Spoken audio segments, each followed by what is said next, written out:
Hello everyone and welcome back to Randomized Gaming, and I am your host for this video, Random Gamer Riven. Yes, we have a Mario Kart 64 video, and in fact this is actually our second Mario Kart 64 video, and of course the reason for that is you may have guessed that I'm actually going to cover a few more Nintendo games now that Nintendo have changed their creator policy, which basically means they're no longer going to content ID every video going. At least I hope that's the case. When I upload this video, I'm not entirely sure if they've totally removed all the content ID stuff. So first off, I'm just going to let the attract mode roll out, and then I'm going to just chat about the game itself and a bit about the design as well, because of course, as you're aware, there is some weird changes to the policy that basically, at least now, all content creators can upload videos, but sadly, if you're uploading just a gameplay video from a non-Nintendo device, that video is not allowed, but if it's uploaded from a Nintendo device, it is allowed. Okay, it's a bit weird. Obviously, they want to get more coverage on YouTube. Admittedly, I think they should just have come out and said, don't stream brand new games, like do the full playthrough, so in Smash Bros. Just do fights, etc. Admittedly, I'm surprised they didn't do that instead or something along those lines, because I think if you're streaming a brand new game just as it came out and just commenting over it, not such a good thing. If you're like us talking about retro games or older games, then I think it's a much more acceptable, because we want to give some new life in some of these old games. But if you've got a brand new game that's just come out, please, we want people to pick it up and buy it to support the franchise, etc. So that's my slight gripe. I do think they perhaps could have also originally done a revenue share system, but the Nintendo system as it was didn't work, and so this new system is definitely fairer. It's still not perfect. I think there could be some changes, but admittedly, all YouTubers are using Nintendo's. If you're videoing Nintendo's games, you're showing their copyright and their creative work, and many thousands of hours did go into making these games.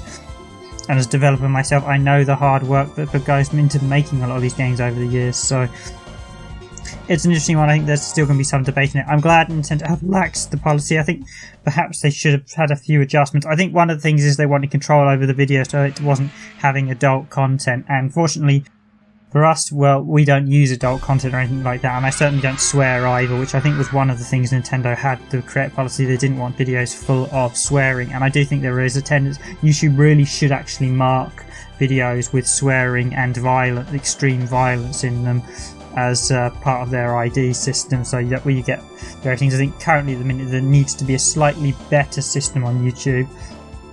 Now, I must admit, actually videoing this attract sequence, I was surprised how long it is. It's about 5 minutes. But so basically, I have actually taken down our previous Yoshi racing video. I've just made it private for now. I mean, I don't think Nintendo will object too much, but I want to remain on their good side, so to speak. Whether other YouTube channels will do so, I'm not so sure. There are a lot of channels that are still doing playthroughs, no commentary or anything, and technically that is now against the rules for Nintendo, so I want to stay on the right side. But I have taken down a couple of our videos, mainly this one, the gameplay ones I've left up because I think there's a good argument for 20 minutes of gameplay isn't really going to affect anything like that, and I think it's a bit weird not allowing. If you're allowing a console, then you could argue, well, you could do a 20-minute video on console, why are you not allowing a video PC? But what I have taken down is all the full playthroughs, so mainly the Star Fox videos.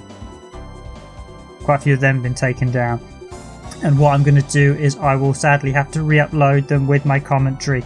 I appreciate some of you might not like the commentary, but unfortunately, to stick with Nintendo's rules, I will add my own creative touch to it, or Randomized Gaming will helpfully add our creative touch if I'm not voicing over the video.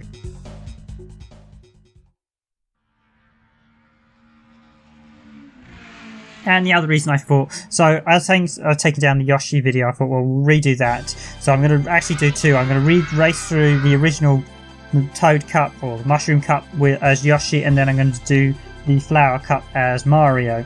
This is of course on the Japanese NTSC version, and incidentally this is the last part of the attract sequence, I should note, so we'll be starting in a minute. But the other thing I felt I wanted to show off, we've recently picked up a modded Rgb N64. And I really was surprised at how much better it does actually improve the picture, because having seen it, admittedly I'd seen a few comparison videos, and looking at it I thought, is it actually worth it? But we picked up one for about £45, which was very, very cheap. I know there is a HDMI mod, but the HDMI mod won't address the render issues the N64 has. And that's actually primarily one of the reasons I suspect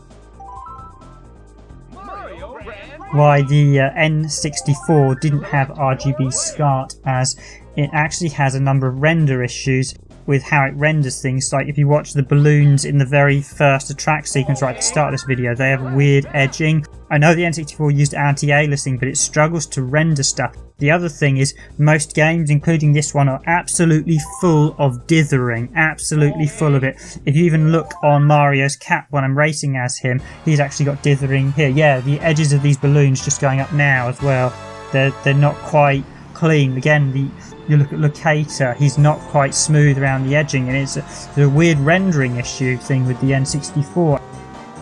I suspect the reason Nintendo didn't have RGB included, because the N64, the early models actually had it all set up, it just wasn't active, is because the console primarily used a lot of dithering effects, and as a result, in RGB, you see straight through them and you see all the flaws. Now, admittedly, RGB, despite the fact it shows up the real rendering issues with the N64, how it actually works as a console, and I must admit, as a piece of hardware, it's aged extremely badly compared to the Sega Saturn and PlayStation.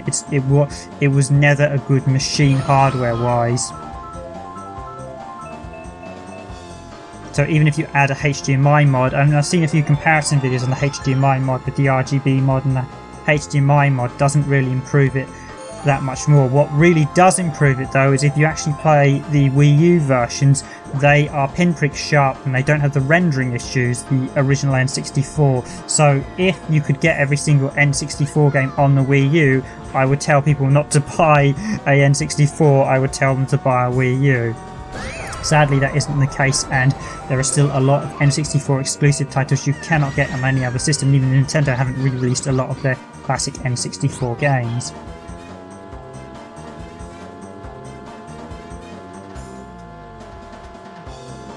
But I suppose I should have a quick chat about this course first. So this is Luigi Raceway, as it's known in the Western version. It's actually called Luigi Circuit in the Japanese version, and that's a more fitting name seeing as Mario Circuit was in the original game. And in fact, there's some weird translations, just looking over I've got a list of translations here.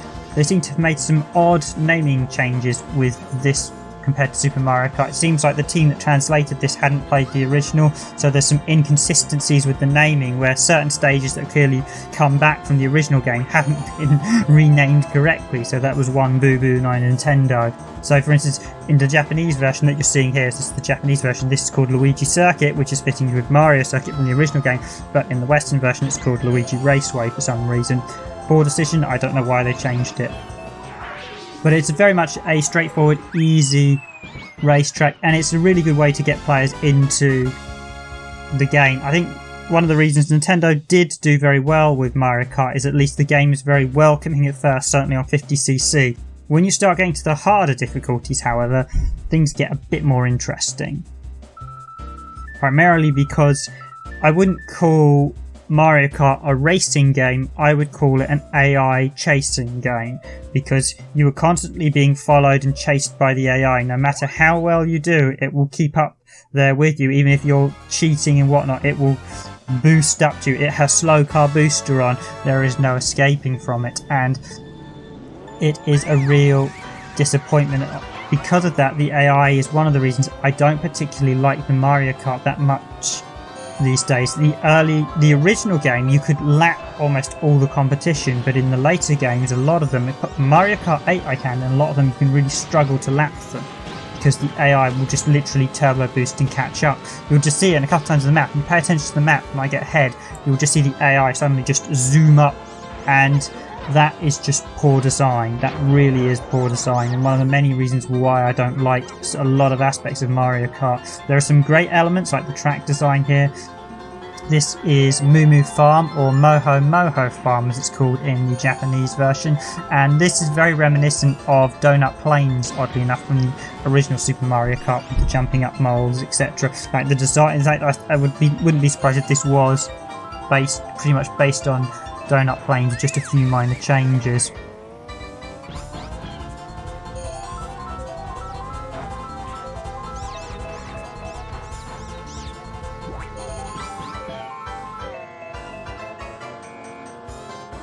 So again, like the first track, it's a very simple one, but you have slight few changes here where we have the added danger, like I said, of the moles, which is quite a nice thing, and of course that is, like I said, remnants from donut planes. But it's interesting how Nintendo were always clever with their design, how you introduce different elements in different courses and different stages, etc. That's always a good design. The first stage lets you settle into the game. The second one, you start adding in something a bit extra, so you have to be a bit more mindful. In this case, you have to be slightly make sure you don't you drive through the molehills when the moles are jumping up. And of course you have the really adorable, cute little cows in the background, which always look quite sweet. But yes, this is one name change that I actually agree with, because Moh Moh Farm, Moo Moo Farm just sounds so much nicer.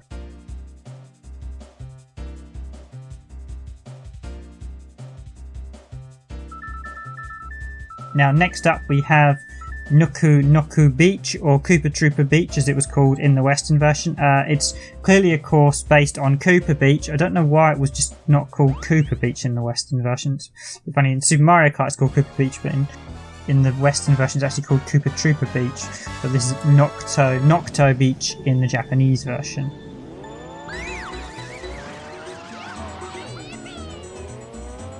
It very much encapsulates the spirit of Koopa Beach. One or two minor changes. Weirdly enough, I think they meant to make it look like it was at daytime or like on a tropical island, but it comes across like it's just about to rain with the way the weather is. The sort of cloudy, the greeny sky looks like it's about to pour down or something, so they're literally racing before. And like the whole hue looks like it's a little bit dark and there's about to be rain clouds just above them. Despite that's not a cloud in the sky, the sky is a little bit of a weird colour in this one. But in this course we actually introduce a lot of jumping mechanics, and I think the N64 is an interesting one for me. I'm not, as I said, I'm not a huge fan of the system these days. Much as I enjoyed playing it back in the day, I think it has aged poorly and it hasn't aged as well as the SNES. And I think, being genuine, from as a genuine Nintendo fan as I was back in the day, not so much these days, because I've seen a lot of the mistakes they've made, and there's been a lot of cynicalism. They have treated their customers very poorly over the years. They have done some very cheap games as well. They're making very cheap products these days and just reusing stuff. Breath of the Wild is just a classic case of that. In this case, I felt Nintendo really did struggle with 3D. I felt they struggled to understand what 3D really was all about. Now I know you say, oh, Mario 64 is a wonderful game, but Mario 64 has a lot of problems, and this as a racing game also did have a lot of problems. It felt like Nintendo really struggled with the early 3D games, and just about every 3D game I can port to a Super Nintendo title that was better than it, which was always quite a surprise, that you have basically a downgrade quite spectacularly. And I think Mario Kart, bits of it I really enjoyed there. I think the thing is that at the time you had a lot of people go, oh wow, everything's in 3D, it's wonderful. But when you actually look back at the design, the track design of, say, Koopa Troopa Beach here, it's not as good as Koopa Beach. I mean, you're missing the fish jumping out of the water. It doesn't feel quite as tight. It feels like they were still getting familiar with it. You have lots of, like here, bland open spaces where you can't see, where there's not much, and occasionally other times you have stuff very hectically put together. It felt like Nintendo did struggle a bit.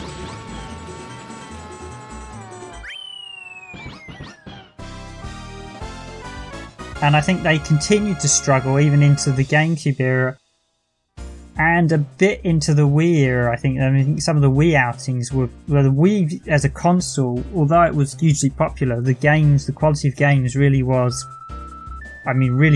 poor in many regards. In the Nintendo output just wasn't as good as previous installments. I mean, Nintendo have been a company that have largely been diminishing returns. Their just output has progressively got worse over the years. I know there's still a few cracking games they've done, but when you compare Breath of the Wild to something like Link to the Past, it's just not a patch on it. Breath of the Wild introduced some nice ideas, but then they just repeated an awful lot of things. Whereas one of the things with this is they did try some... One thing I will say about Mario Kart 64 64 is they did try some really nice ideas with the 3D and stuff, like the train on this stage in This is Calamari Desert, or Kara Desert as in the Japanese version. Oddly enough, a couple of eagle-eyed players will notice my starting position wasn't quite correct with where I finished the previous race. That's because I had to replay this race, because the first time I tried to do that shortcut you just saw me do, I went the wrong way round the tunnel. And suffice to say, I had to cut out that race and redo it. So another thing is the signposts at the background in the Japanese version are parodies on existing brand names, which is actually allowed under illegal things, but obviously Nintendo did feel a bit uncomfortable with it, so because you can pastiche companies without getting sued to Kingdom Come, but obviously Nintendo felt they didn't want to do that, so they did change them all, which is a bit of a shame. Admittedly though, the Mario bow may have been a bit concerned over having a similar to a smoking Maribou is the Maribou cigarettes, and there were a few of them that you think perhaps might have been a bit close to Knuckle, but they are really nice. It's just quite nice to touch that you get this sort of real world thing, but I can understand why they were changed.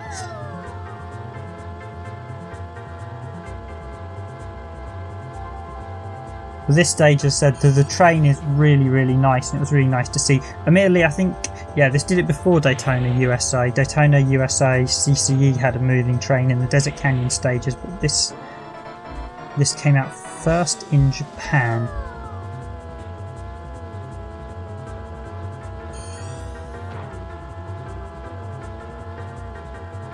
Again, one thing I would say about this track, as I mentioned earlier, there are elements where it's very, very bland, and I do feel Nintendo was still getting to grips with 3D at this point, because clearly they've based it a bit on the Australian just tabletop mountain, so you've got lots of that, but there are areas where you've got just a big open space of nothing, when you can look at something like Mario Kart 8, which, because for me, Mario is a toss-up between Super Mario Kart and Mario Kart 8 for the best titles. Both of them have much more detail with the tracks. There's rarely a dull moment, but in Mario Kart 64, I think because they were still getting to grips with the 3D, there are a few bits where you have lots of wide open spaces and not much around you. That said, they may have also had limitations on the actual console power at the time, so they may have found that the train took away a lot of the resources that they needed in order to do other things in the track. So that is a replay of our Mushroom Cup video for the Yoshi playthrough. So I have taken that, basically as I said, I've taken the original video down, but I thought I'd replay that section just because I really like these tracks, and it's a very nice, looking at it in RGB, it looks an awful lot better than our previous video playthrough.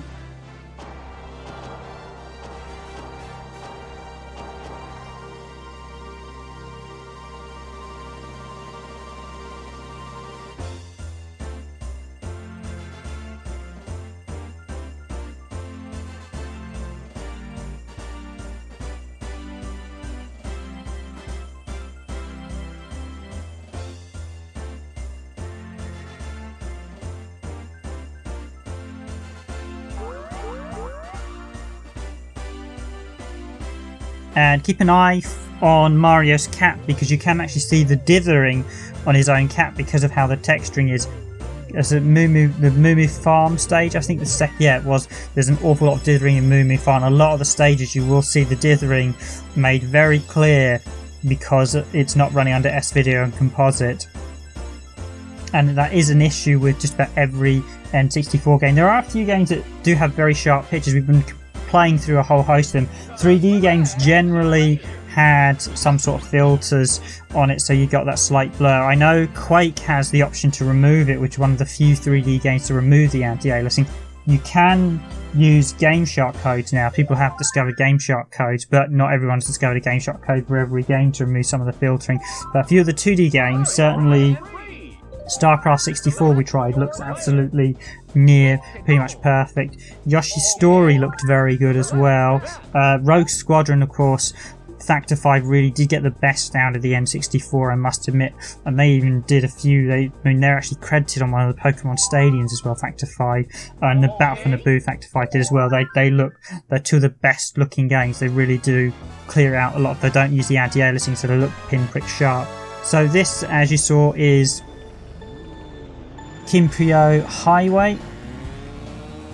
Although the Kinopio, I think that's Kinopio Highway, that's actually Toad Turnpike in the Western version, but Kinopio is actually the Japanese word for toad or mushroom, so this is basically Mushroom Highway, Toad Highway. I actually think Toad Highway sounds better than Toad's Turnpike. Toad's Turnpike, it's not really a turnpike, it's a highway. And this is probably one of my most favourite stages in the N64 version, particularly when you're doing the harder versions, or is it the reverse version? It's been a while since I've done it, where you actually get the oncoming cars, and that's really good fun. Actually, quick bit of trivia. If you are watching, you got this far in the video, in early builds of the game, and certainly the early Nintendo magazines here in the UK, I believe it was Wario was missing, and instead they had the Magikoopa, I can't remember his name, is it Magikoopa? They actually had him and pictures of him racing, and he was going to be a driver in this, and then they took him out, and they didn't include him as a secret character. And it was a bit odd that they didn't include him as a secret character or something, so they did him, and then they just removed him, which is a big shame, because I quite like to have driven around as Magikoopa, and it would be nice to see him. I think he does appear in, I think he appears in the later Mario Karts. I can't recall the cast of every single Mario Kart, but there are early screenshots, and I actually got one of the Nintendo magazines with pictures of him in Mario Kart 64 way back when. But alas, he didn't make the final build of the game. But yeah, this is definitely one of my favourite courses, certainly when it's made even more difficult when the traffic's oncoming, and I really liked that because you add an extra level of difficulty. But yeah, if you have a look, although the quality due to the scaler is slightly down, because we don't have the best scaler going, and the actual MP4 compression of the video, but if you have a look at Mario's cap, there's actually dithering texture on his cap, which is quite surprising. It's actually quite clear on RGB SCART when you're looking at it, certainly not necessarily in video format, but when I'm looking at it directly, it's quite clear they had dithering all over the whole game, and most N64 games do have dithering, and I suspect that's why RGB wasn't included at all in the original hardware units.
Okay, so here we are with Thracky Snowland, which is clearly very much based around Vanilla Lake from the SNES one, although there isn't actually a lake in this one.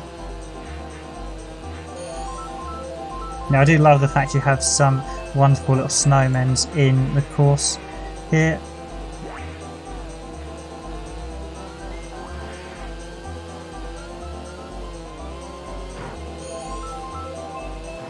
And you've got the giant Mario snowman. This is certainly one of the more trickier courses because you start feeling there is a slight change to the track and how it plays. And I think from that it's always nice to actually have the different type of weather textures. Admittedly, they didn't feel a huge amount. I mean, Mario Kart generally doesn't get the weather textures that right. They don't aim for realism And I do think sometimes they could, perhaps from a design perspective, push the boat out a bit more. I'd love to see a Daytona-style CCE, or Daytona USA-style race. Like in the original Sevens and Speedway, you had like 40 cars racing against each other. I'd love to see a Mario Kart where you can just have like 40 players all racing on the same stage with all various different characters. So in the single player, that'd be great fun. I don't know why Nintendo don't do that. They seem to sometimes stick rigidly to the format without experimenting and advancing the format, which has been a big problem. I think they have largely not pushed forward some of their franchises in the right direction. They've sort of struggled, and the result is you can see some of their games are really struggling design wise because they feel like you're still playing a SNES game in some regard when you should be playing a Nintendo Switch game, because they feel like they haven't advanced design forward enough. And certainly in this, having more than 8 races would be, certainly if you had like 40 races on a track, would be absolutely great fun. I don't know why they don't allow you to have that option to do that. There are a few things you could do that would really liven up Mario Kart and really add in new gameplay elements, and Nintendo have just sat with the same format and actually said, you know what, there is of course the old saying,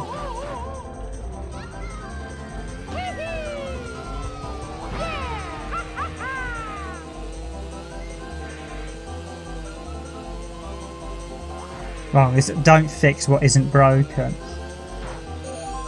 But there is also a caveat that if you just allow it to keep going, keep on, it becomes very stale. And Nintendo have perhaps not advanced, as I said, not perhaps moved the format as well as they could have done design-wise. There has been an over-reliance in Mario Kart just to use the power-ups, and it would be, it'd be nice to actually say, like, do a single-player campaign where I can take off the power-ups and just race. And it would be good if the racing AI, they just ditched the rubber banding, because that's the huge problem with Mario Kart, why they're more chase-em-ups and not racing games, because you don't get... The AI is very much rubber banded to you at all times. You just watch the video here, even at 50cc in this one, it's hugely badly rubber banded, as I mentioned earlier, and it never feels like the player accomplishes anything. Even if you do really well at the track, the AI will be with you, and that actually is disheartening to the player, because often winning races is not about racing to your heart's content. It's just making sure you use the power up right before you finish the line, so you hit the opponent and you just drive straight past them. That's not a racing game.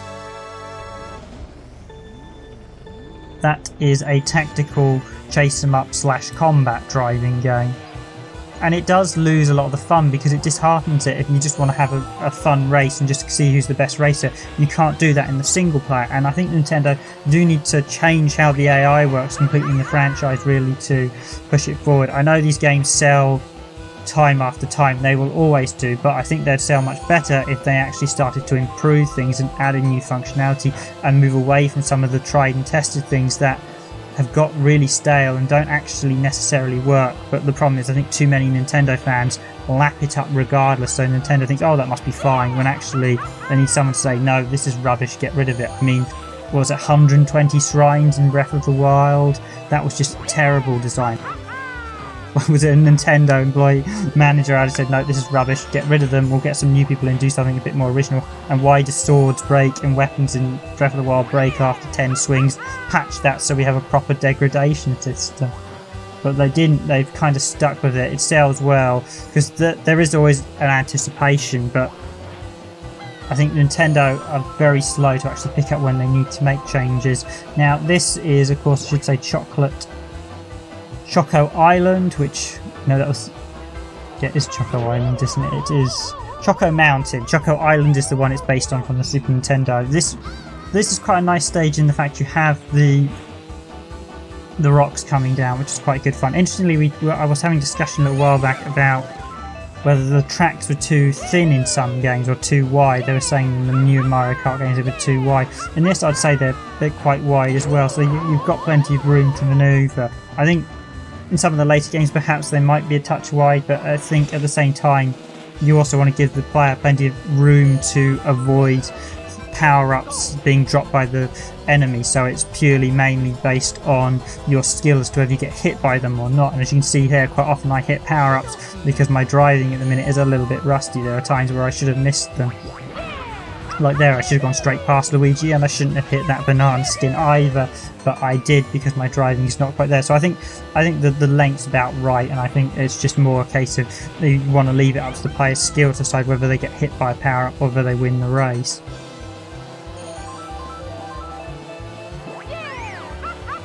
So I wouldn't say they're sort of too wide that much.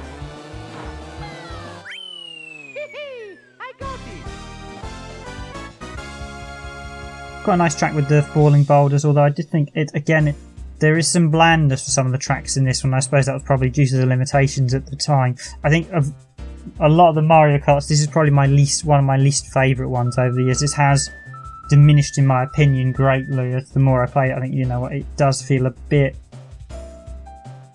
like it was an early 3D experiment, as I mentioned, but it's still a worthwhile version. And certainly if you've got a Wii U, I would highly recommend the Wii U version because that's really nice and shiny. So this is the final stage in Flower Cup, and this is Mario Circuit, which bizarrely was renamed Mario Raceway. So as I was explaining, we do have a Mario Circuit follow-up from Mario Kart. This is this one, but it was again really mistranslated. I do think there were some mistranslations, and I do think it's probably due to the fact that I suspect the translation team who did this didn't play the original Mario Kart, and I kind of think Nintendo perhaps should correct some of the translations now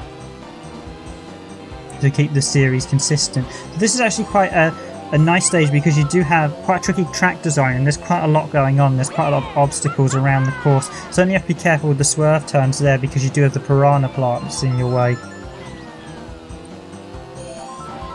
For me, this is one of those tracks where you start beginning to feel the difficulty increase. I know Rainbow Road really is that iconic track with the difficulty. Certainly the original SNES one where you were just you driving on a track. It was just floating in the middle of nowhere, and so it meant you had to be on your very best. But this is one of the tracks that you begin to feel the difficulties ramping up.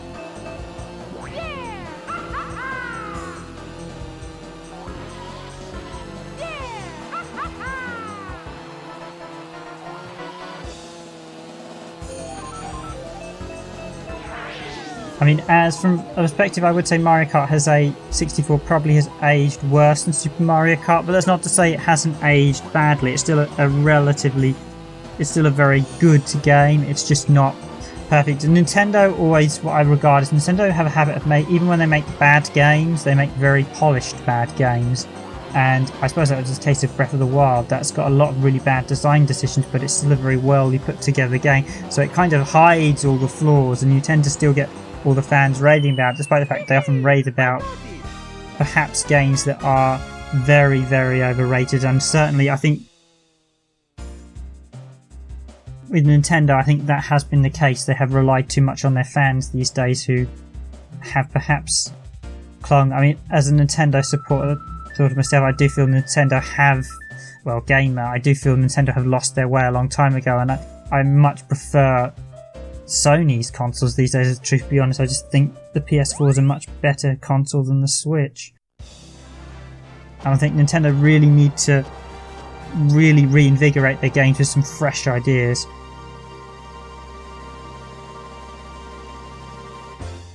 And here we have, I think this is pretty much I think they said this was pretty much the castle from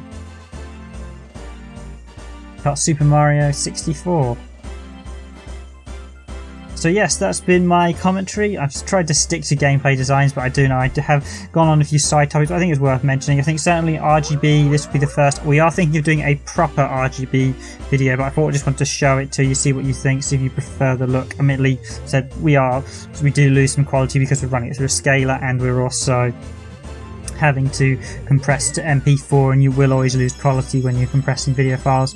But that has been Mario Kart. I think if you've not played it, well, you can pick it up on the Wii U. It is available on the Wii U, both Super Mario Kart and Mario Kart 64. So I've been Random Gamer Riven. I will leave you here and let you watch out this award ceremony.